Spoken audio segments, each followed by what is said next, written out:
Eh,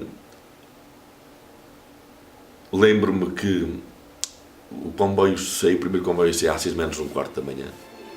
Teve muita influência nas gerações, na anterior à minha e na posterior, porque foi, se calhar, o primeiro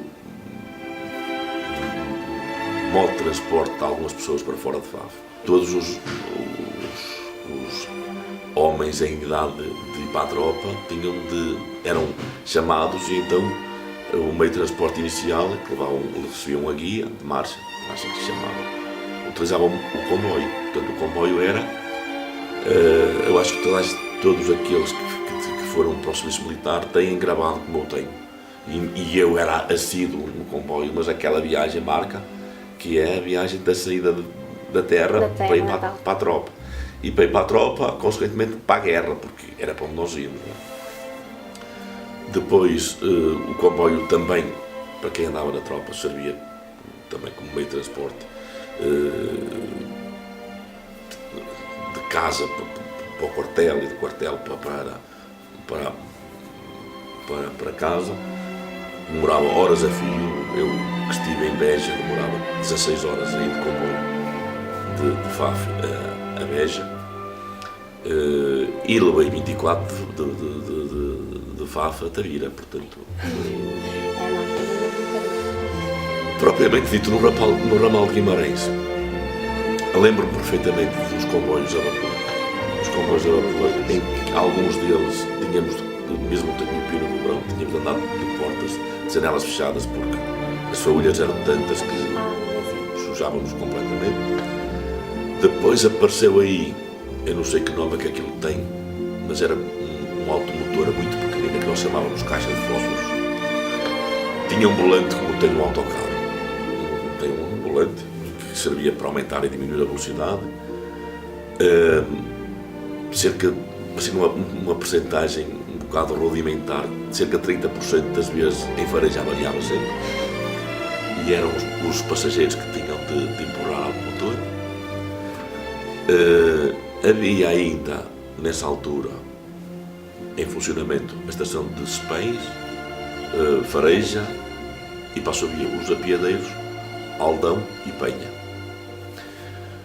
Posso dizer que o comboio andava a uma velocidade tal que, no tempo das uvas, eu, como frequentador do comboio, conhecedor do ambiente do comboio, no tempo das uvas dava para sair fora do comboio, ir apanhar as uvas e tornar a entrar no comboio. Recorde, sei que era um meio de transporte, para além dos militares, para Spens e Fareja tinham importância. Aliás, Fareja, o único elo de ligação à civilização durante muitos anos foi o caminho de ferro. Hoje acho que foi mal terem acabado com a linha de caminho de ferro. Mas das duas uma, na altura quem tem de decidir, e quem tem de decidir está sempre sujeito a este tipo de situações, ou fica bem ou fica mal. Se nós considerarmos que a estação de caminho de ferro em Faf ficava mais ou menos central, a estação em Guimarães não ficava muito à mão, ficava um bocado desviado. Para além disso, uma viagem de comboio de Faf para Guimarães, ou de automotora, se fosse automotora era mais rápido, mas ou aquela automotora pequenina, o comboio demorava à volta de 45 minutos. Naquela altura os autocarros já só demoravam o máximo meia hora, e era centro-centro. Portanto, aí as pessoas começaram a optar muito mais pelo meio rodoviário. Os estudantes, que ainda eram bastantes, porque na altura em Faf não havia escola comercial, que havia em Guimarães, não havia liceu, havia o colégio. Havia alguns alguns estudantes que tinham de ir para Guimarães, e aí era muito mais barato, mesmo com esse contratempo, mas era muito mais barato ir no comboio, porque o pagamento era um passe trimestral. Eu estou convencido que se os surfenses tivessem mobilizado antes de chegarmos ao ponto da decisão de acabar, em tentar melhorar o trajeto da via, passá-la para a via larga, e consequentemente fazer uma viagem mais rápida, eu acho que aí se calhar os fafenses tinham tomado a iniciativa de defender aquilo que era deles. Mas isto é assim, só se lembra Santa Bárbara quando trovejo. O fluxo de passageiros de Faf para Guimarães era muito pequeno. E eu posso comprová-lo que era. Se os estudantes não fossem, os comboios praticamente só tinham militares depois ao fim de semana. O comboio que sai de Faf devia de sair, se não tinha movimento de pessoas, devia de sair numa hora para que quando chegasse ao local onde houvesse pessoas, chegasse a horas convenientes. É lógico, ao sacrificaram aqueles que não tinham movimento.